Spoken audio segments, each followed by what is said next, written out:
Sénateur Plett. Merci. En fait, le projet de loi n'a pas vraiment fait l'objet de beaucoup de débats. C'est un autre projet de loi qui a fait l'objet de débats. Il a été retiré d'ailleurs. Et par conséquent, nous n'en sommes qu'à la genèse du débat sur ce texte de loi.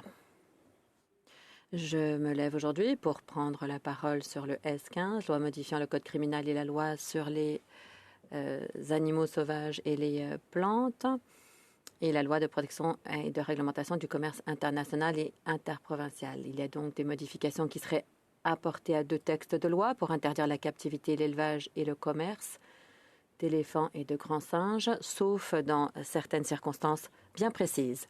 Comme l'a dit le sénateur Klein lors de son discours de deuxième lecture, le projet de loi S15 est en fait un morceau du projet de loi S241.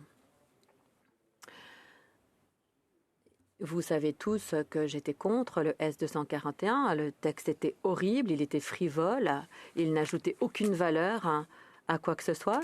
Et d'ailleurs, ce texte a été retiré. Je suis ravie de constater que la majorité des propositions problématiques de ce texte n'ont pas été incluses dans le texte que nous débattons aujourd'hui. Ça veut dire que le gouvernement s'en est rendu compte. Le premier texte a été retiré après que j'ai invoqué le règlement. Je continue tout de même à avoir un certain nombre de préoccupations par rapport au S15 et nous allons devoir en parler en comité. Le sénateur Carignan a parlé pertinemment du caractère ridicule de ce dont nous sommes saisis. Et je vais répéter certains de ses propos, mais avant cela, je voudrais dire qu'il me semble évident que nous devrions parler de l'absence de protection des animaux en captivité. Pas les animaux qui sont sous les soins humains. Et d'ailleurs, je suis d'accord avec les propos du sénateur Gould lorsqu'il a dit en deuxième lecture que les provinces et les territoires avaient la responsabilité de protéger le bien-être des animaux. Le gouvernement fédéral, pour sa part, reconnaît le rôle important que jouent de nombreuses provinces pour ce qui est de la réglementation des animaux en captivité. Mais nous savons qu'il existe des différences entre les provinces et territoires et que ces différences risquent de se traduire par des lacunes pour ce qui est de la protection des animaux sauvages en captivité. J'ai également été ravie d'apprendre que, comme je l'ai recommandé dans mon discours de deuxième lecture, le gouvernement va adopter une approche de consultation pour tenter de remédier aux problèmes soulevés par le sénateur Gould. Le gouvernement du Canada s'est engagé à discuter avec les provinces, les territoires et les autres parties prenantes pour parler de la valeur d'une approche nationale de protection du bien-être des animaux relativement aux animaux en captivité afin de tirer pleinement profit des pratiques existantes dans les provinces et territoires. Rassembler les partenaires et les parties prenantes pour discuter des eaux de bord de route ou des animaux sauvages dangereux qui sont détenus par des particuliers permettra d'améliorer la situation de la faune sauvage en captivité. La portée de cette consultation nationale sera déterminée une fois que les consultations auprès des provinces et territoires auront été effectuées. C'est exactement l'approche que nous nous devons d'adopter. Par contre, je dois vous dire que je suis un petit peu perplexe. Pourquoi est-ce que nous sommes saisis de ce texte de loi aujourd'hui? Les consultations n'ont pas encore eu lieu. Comme nous l'avons vu à maintes reprises, c'est typique de ce gouvernement.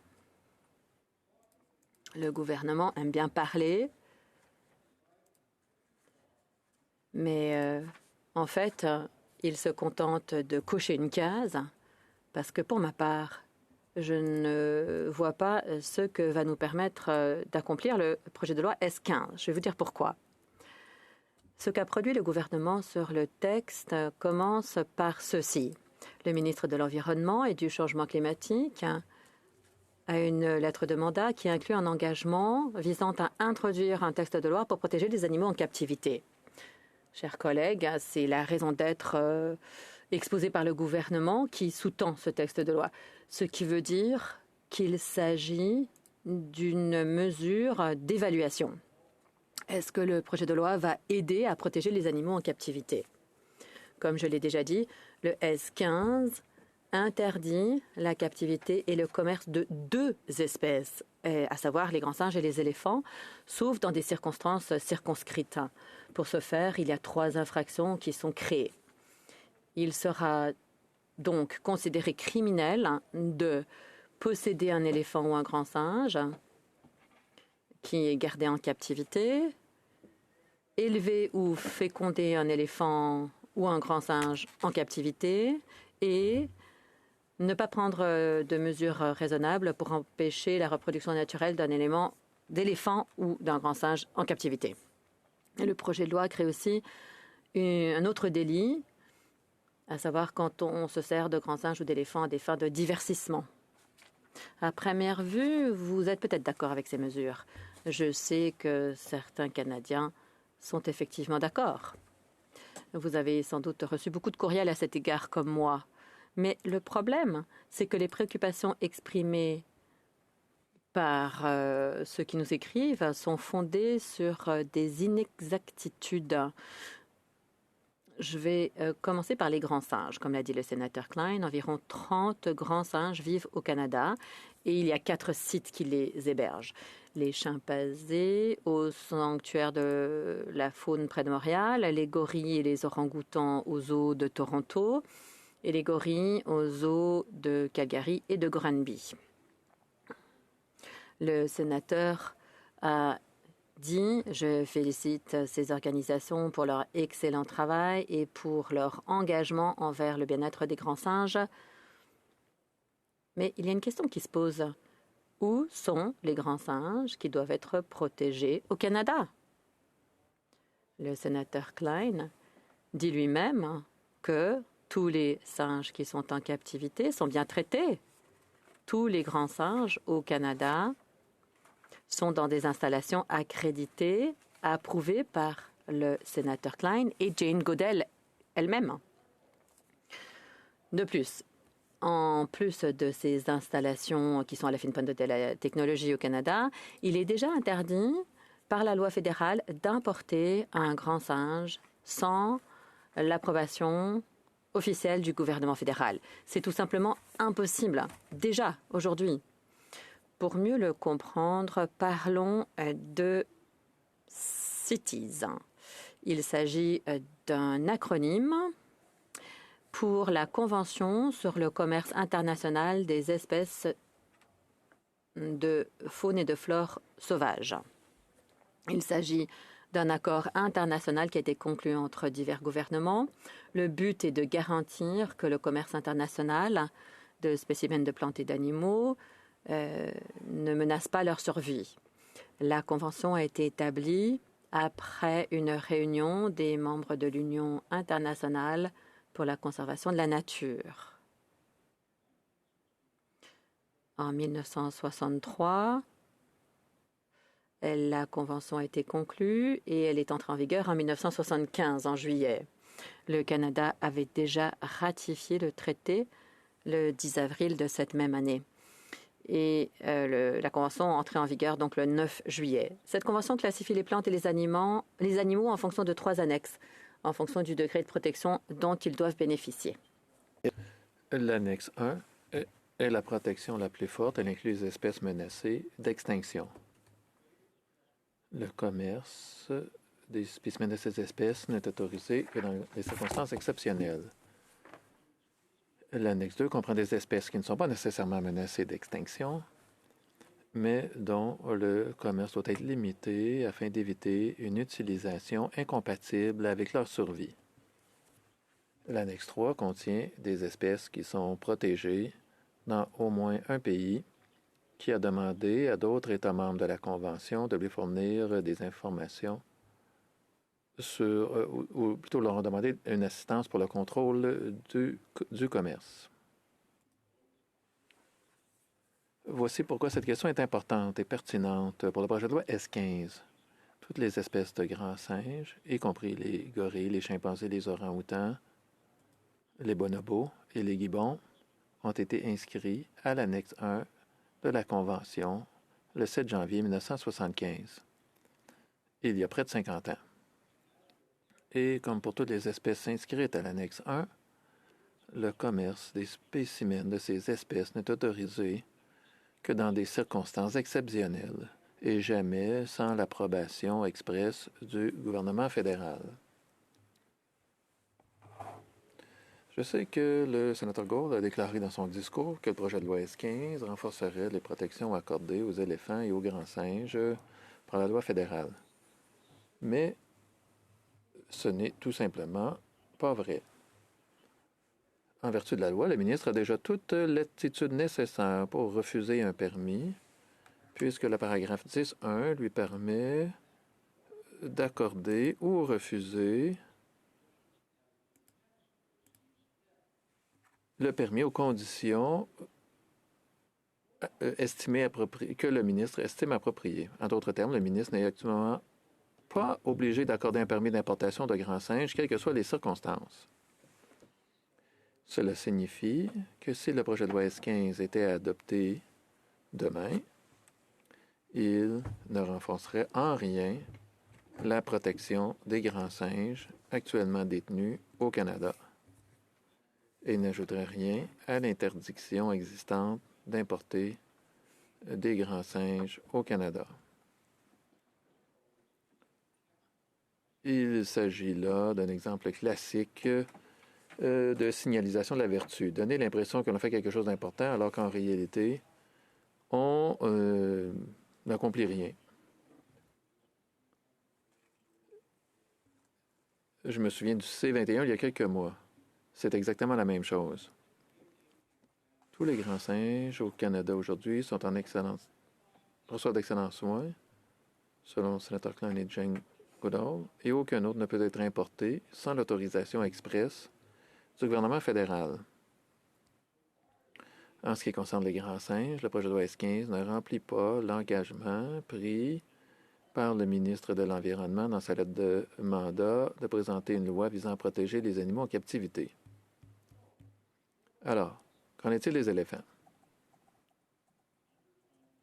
Le sénateur Klein nous a dit qu'il y a 23 éléphants en captivité au Canada. Il a poursuivi en disant « L'African Lion Safari près d'Edmonton abrite 17 éléphants d'Asie, le plus grand groupe d'Amérique du Nord, dont au moins 2 sont nés à l'état sauvage.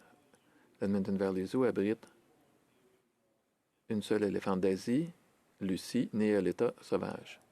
Au Québec, le parc Safari possède 2 éléphants d'Afrique, tous 2 nés à l'état sauvage. Le zoo de Granby possède 3 éléphants d'Afrique, dont 2 sont nés à l'état sauvage. Tous ces chiffres et tous ces endroits sont corrects. Mais le sénateur Klein a conclu cette réflexion en disant « Il est évident que l'enlèvement d'éléphants d'Afrique et d'Asie pour les exposer dans des zoos nord-américains va à l'encontre de la conservation des éléphants. »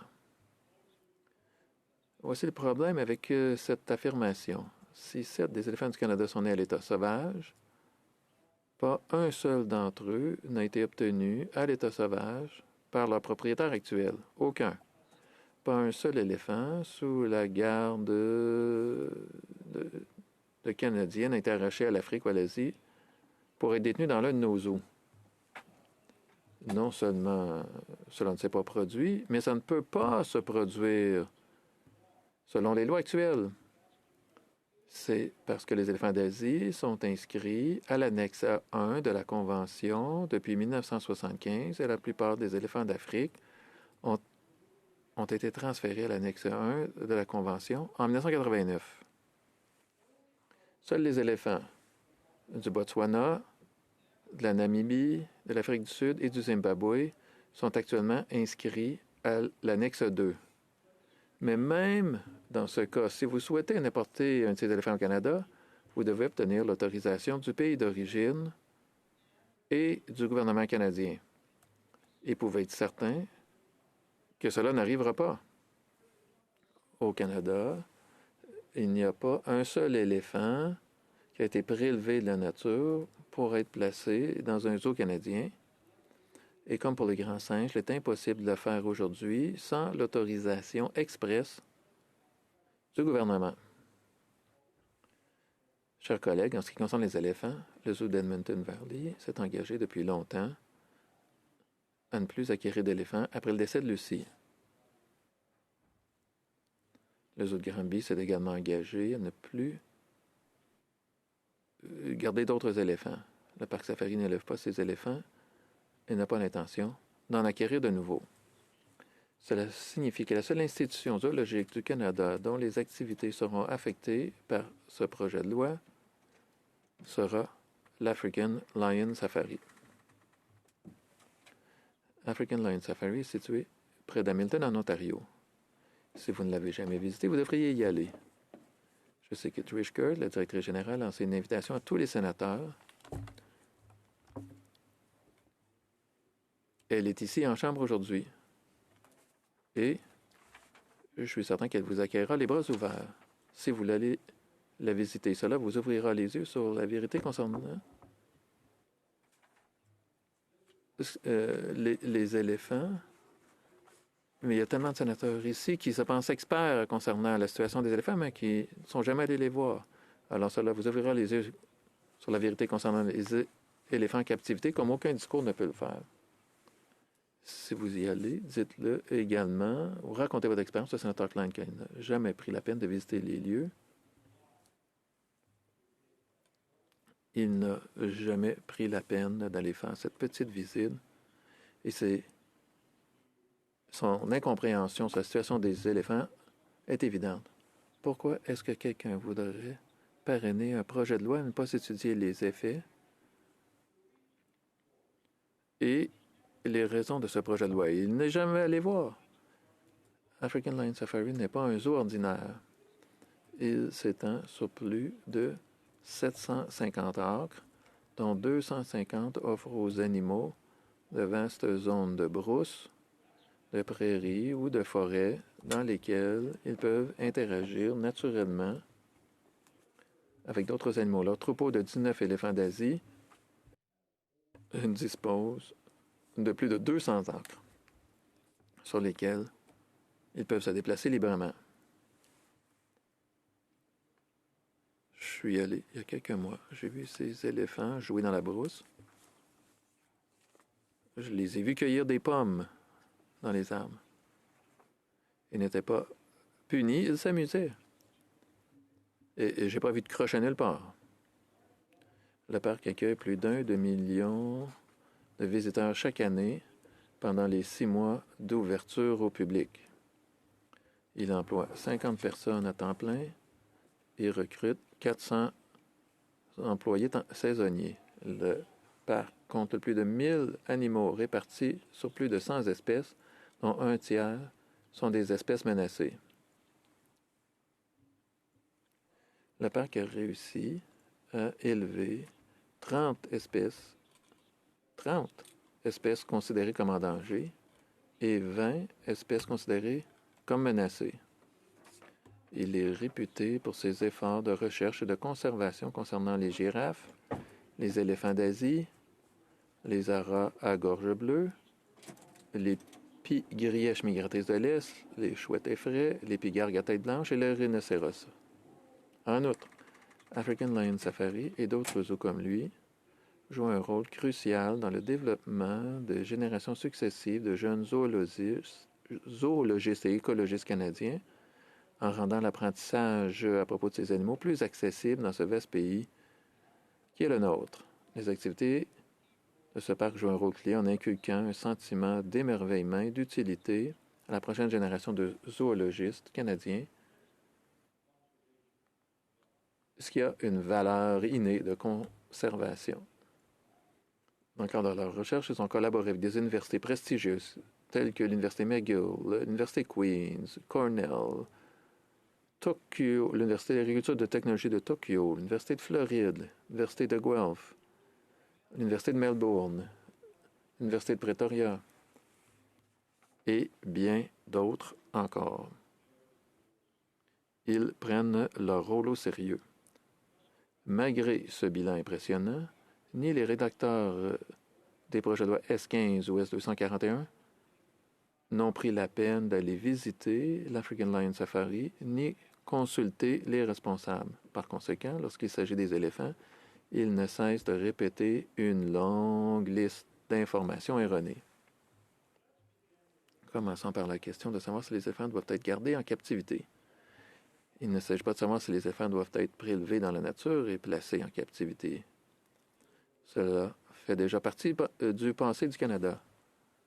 Il s'agit de savoir si ceux qui sont actuellement gardés par des humains souffrent et s'il faut les empêcher de se reproduire uniquement parce qu'ils sont gardés par des humains. Dans son discours, le sénateur Klein a dit ce qui suit.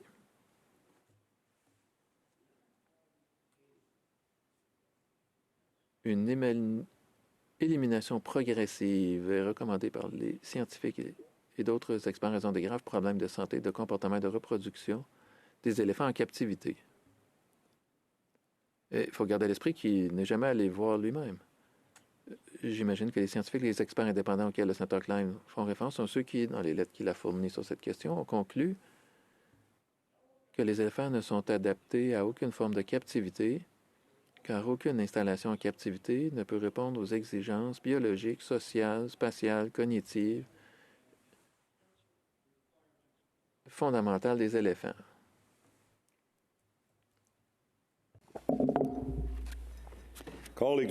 Chers collègues, il existe une abondance de preuves scientifiques qui disent exactement le contraire. En fait, selon d'autres experts, et je cite, l'idée que les éléphants ne sont pas ou ne peuvent pas s'épanouir dans les zoos est une perspective dépassée et biaisée. Il note qu'au contraire, les populations d'éléphants en captivité sont devenues vitales pour la survie de l'espèce. En réponse à la lettre citée par le sénateur Klein, ces experts ont déclaré, malheureusement, la plupart, sinon la totalité des affirmations contenues dans la lettre sont intentionnellement trompeuses et ne bénéficient pas de l'appui scientifique suffisant et actuel. Chers collègues, ce n'est pas seulement leur point de vue. C'est la conclusion tirée d'études successives sur cette question, dont beaucoup sont mentionnés dans la lettre qu'ils ont envoyée à chaque sénateur le 27 novembre dernier.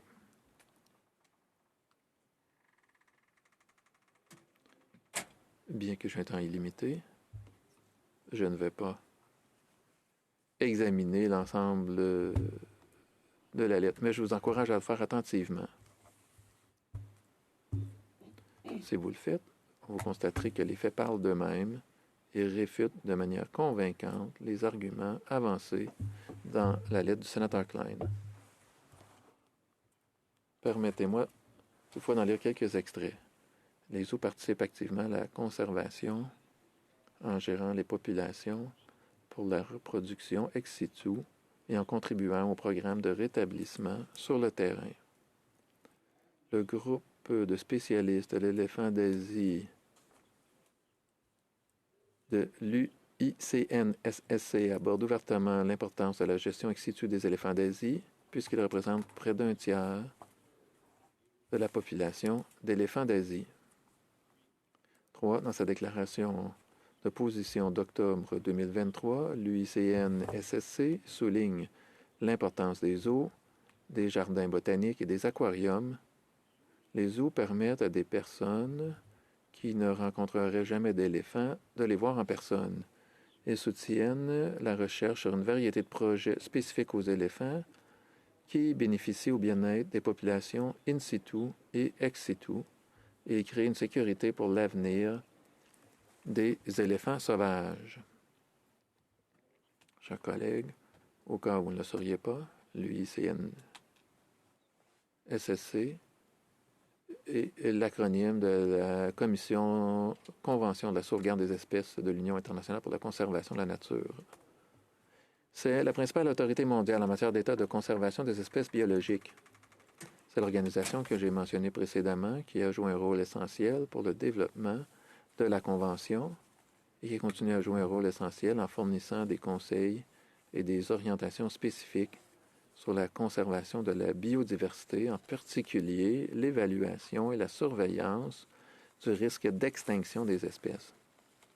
En octobre dernier, l'UICNSSC a publié une déclaration de position soutenant la valeur des eaux dans la lutte pour la conservation des espèces. J'ai été heureux d'entendre le sénateur Gold mentionner ce fait dans son discours lorsqu'il a déclaré « La Commission de la sauvegarde des espèces de l'Union internationale pour la conservation de la nature a récemment publié un rapport soutenant le rôle des jardins botaniques, des aquariums et des zoos dans la conservation des espèces. » De même, la recherche scientifique peut être essentielle à notre compréhension de ces animaux et nous aider à assurer leur survie dans la nature. Enfin, dans certains cas, la captivité peut être dans le meilleur intérêt du bien-être de l'éléphant ou du grand singe lui-même. Le sénateur Klein a dit à plusieurs reprises qu'il pensait qu'il n'y avait aucun avantage en matière de conservation lorsque les éléphants étaient gardés par des humains. Mais cette position est en conflit direct avec les meilleures autorités dans ce domaine et contredit la position du gouvernement.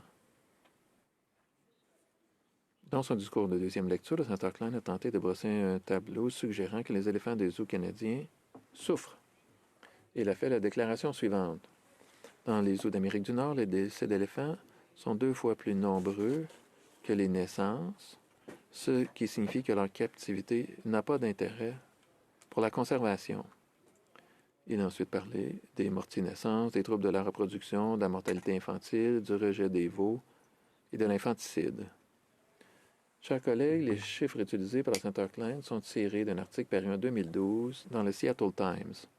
Le Times a examiné 50 ans de possession d'éléphants par les zoos, a compté les naissances et les décès, et est arrivé à ce ratio de 2 pour 1. Le ratio est exact, mais l'image qu'il présente ne l'est pas. Tout d'abord, le sénateur Klein a déclaré que le ratio représentait les zoos d'Amérique du Nord, ce qui n'est pas le cas. Le ratio ne s'applique qu'aux zoos des États-Unis, pas l'Amérique du Nord. C'est de la désinformation. L'expérience du Canada est tout à fait différente, comme je vais vous le montrer dans un instant.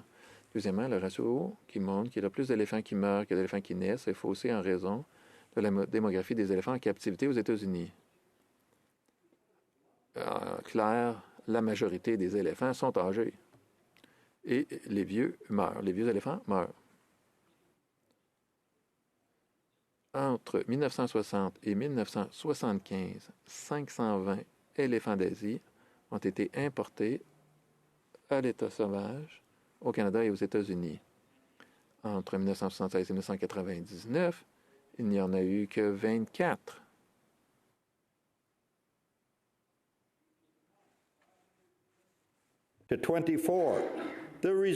Le résultat, c'est que la démographie des éléphants est fortement produite par des éléphants plus âgés, ce qui augmente la proportion de décès par rapport aux naissances. Cette statistique donne une fausse impression de la réalité des soins aux éléphants au Canada.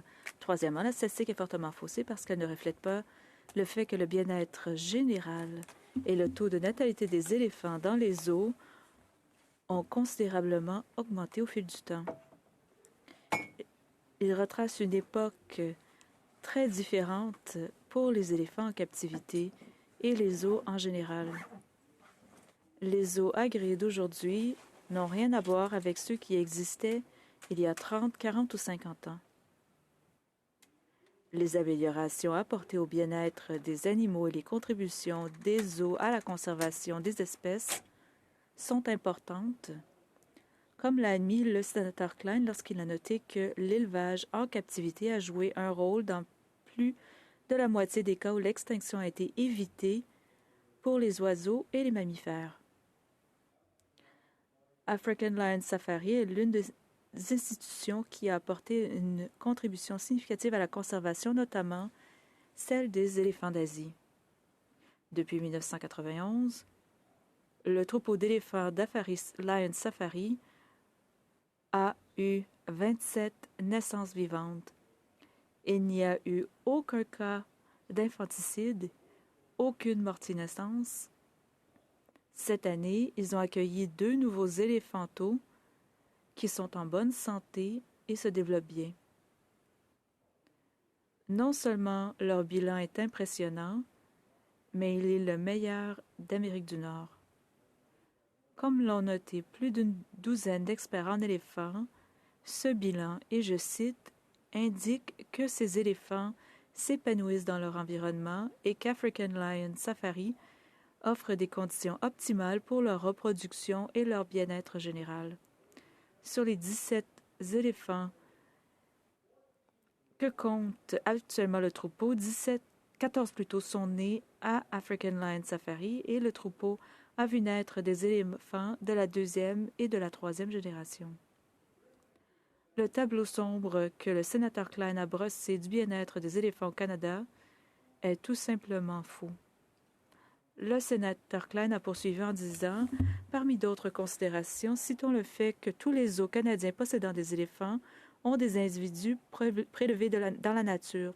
La nécessité de garder ces créatures énormes à l'intérieur pendant une grande partie de l'hiver canadien, le risque permanent de séparation cruelle de couples mère-fille dans le cadre de transactions commerciales, l'utilisation d'hameçons au Canada, qui sont des instruments utilisés pour contrôler les éléphants par la douleur et la peur, et l'utilisation d'éléphants ces dernières années au Canada pour des promenades et des spectacles de divertissement. Je voudrais aborder ces points un par un, commençant par l'affirmation selon laquelle tous les zoos canadiens possédant des éléphants ont des individus prélevés dans la nature. Comme nous avons déjà abordé ce point, je n'y reviendrai pas, si ce n'est que pour citer la lettre fournie par les experts en éléphants à tous les sénateurs. L'affirmation selon laquelle des éléphants sont encore prélevés dans des populations sauvages pour peupler les expositions des zoos n'est pas fondée. Les importations d'éléphants sauvages dans les installations zoologiques occidentales sont pratiquement interdites. En outre, ces captures sont généralement effectuées par des gouvernements de ces pays et résultent de conflits entre l'homme et l'éléphant et la destruction de l'habitat. Il y a des règles strictes lorsqu'un éléphant est retiré de sa liberté. La deuxième erreur consiste à affirmer que les éléphants doivent rester à l'intérieur pendant une grande partie de l'hiver canadien. Si vous parlez à ceux qui travaillent avec les éléphants à African Lion Safari, vous découvrirez que les éléphants et leurs pères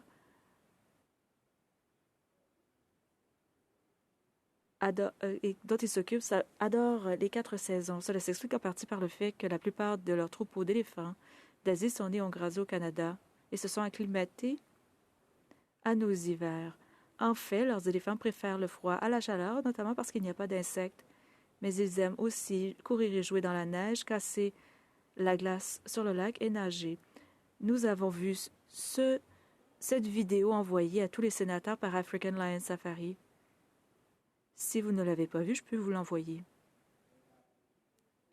Ils disposent d'un enclos chauffant en hiver où ils peuvent aller et venir à leur guise et ils n'hésitent pas à s'aventurer à l'extérieur pour profiter de l'hiver. Autant de choses que les sénateurs Klein et Gould auraient pu savoir s'ils avaient visité African Lion Safari. C'est à l'intérieur. Je n'exagère pas, mais c'est à peu près de la grandeur de cette salle. Les éléphants peuvent entrer et sortir comme ils veulent.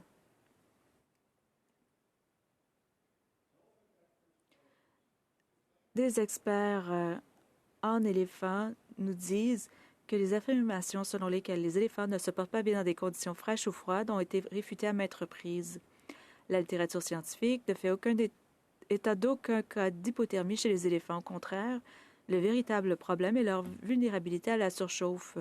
Les éléphants étant des animaux de grande taille, leur rapport surface-volume est faible. Leur peau est épaisse et ils sont incapables de transpirer, ce qui rend très difficile leur refroidissement en cas de chaleur excessive. Chers collègues, vous devez également savoir que les meilleures recherches au monde évaluées par les pairs sur la façon dont les éléphants se débrouillent par temps froid sont issues de travaux de l'African Lion Safari. Troisièmement, l'affirmation selon laquelle les éléphants du Canada sont maltraités par l'utilisation de crochets est également dépassée et n'est pas représentative des pratiques actuelles.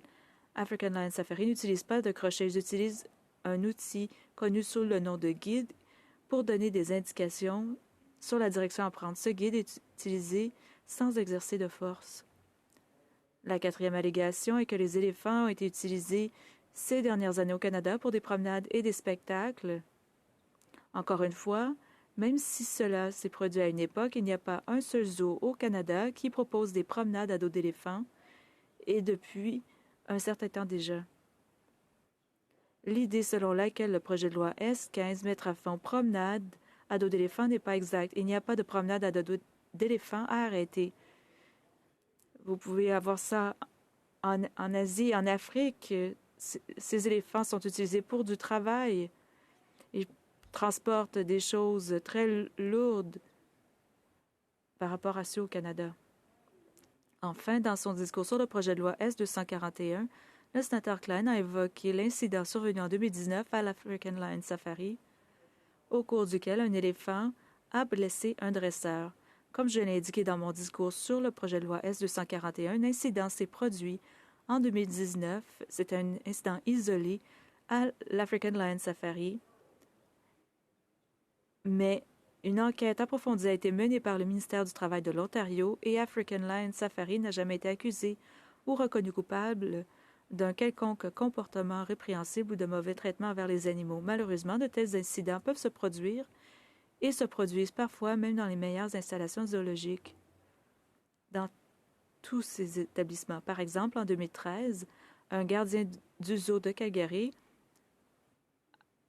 une institution qui est déclarée comme étant excellente par le sénateur Klein, eh bien, un gardien a été blessé après avoir été attaqué par un gorille à l'intérieur de son enclos. Cet incident fait suite à plusieurs autres incidents impliquant des gorilles au zoo de Calgary où, heureusement, personne n'a été blessé. Mais cette fois, le gardien l'a été. Le sénateur Klein n'a pas mentionné ces incidents répétés au zoo de Calgary, mais seulement celui qui s'est produit à l'African Lion Safari. Je me demande pourquoi. Il utilise ce seul incident pour défendre son argument selon lequel personne au Canada ne devrait garder des éléphants sous sa garde en raison d'un seul incident, mais pour une raison quelconque, la même norme n'est pas appliquée à ceux qui ont des grands singes. Chers collègues, en ce qui concerne le bien-être des animaux, la lettre de mandat du ministre de l'Environnement indiquait qu'il devait faire deux choses. Premièrement, travailler avec des partenaires pour freiner le commerce illégal d'espèces sauvages et mettre fin au commerce des défenses d'éléphants et de rhinocéros au Canada. Et deuxièmement, introduire une loi pour protéger les animaux en captivité. Cette législation ne fait ni l'autre de ces choses. Ce projet de loi modifie deux textes législatifs afin d'interdire, soi-disant, la captivité et le commerce d'éléphants et de grands singes vivants, sauf dans des circonstances limitées. En réalité, elle ne fait rien pour les grands singes et limite la captivité et le commerce d'éléphants vivants dans une seule circonstance. African Lion Safari, où les éléphants prospèrent et contribuent à l'acquisition de connaissances essentielles à la conservation des populations d'éléphants à l'état sauvage. Chers collègues, le projet de loi S-241 tentait d'aborder un problème réel d'une manière qui aurait été extrêmement contre-productive. Le projet de loi S-15, quant à lui, ne prétend même pas s'attaquer à un problème. En fait, j'ai du mal à comprendre pourquoi le sénateur Klein qualifie ce projet de loi de grand jour pour le bien-être des animaux au Canada et l'un des projets de loi sur le bien-être des animaux les plus solides de l'histoire du Parlement, alors qu'il ne fait absolument rien pour le bien-être des animaux.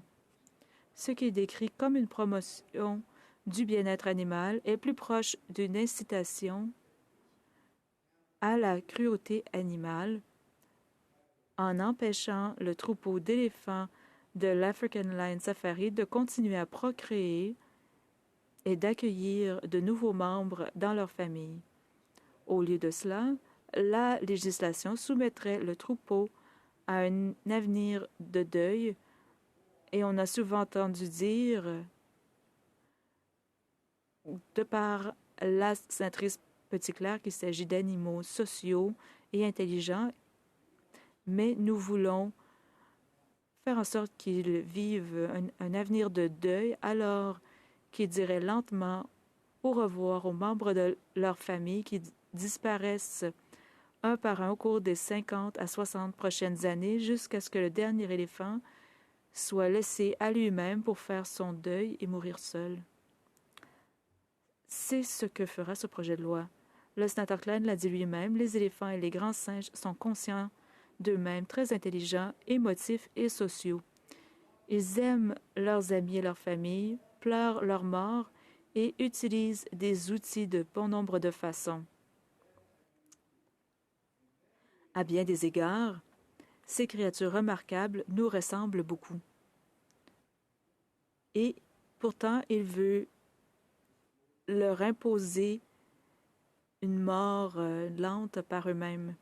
Je comprends le désir d'empêcher toute nouvelle captivité d'éléphants et de grands singes prélevés dans la nature, mais ce projet de loi ne va pas dans ce sens.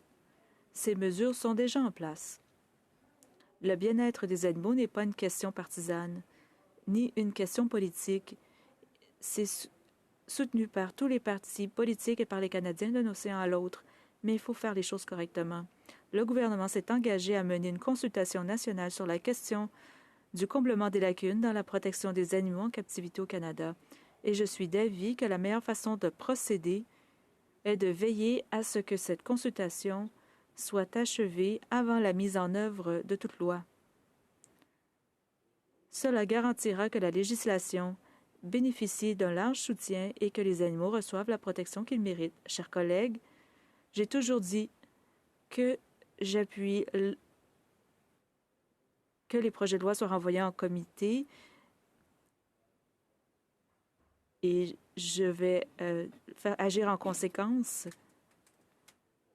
Donc, je vais appuyer le renvoi en comité avec dissidence pour une étude plus approfondie, mais je demande aux membres du comité d'examiner ces questions avec soin.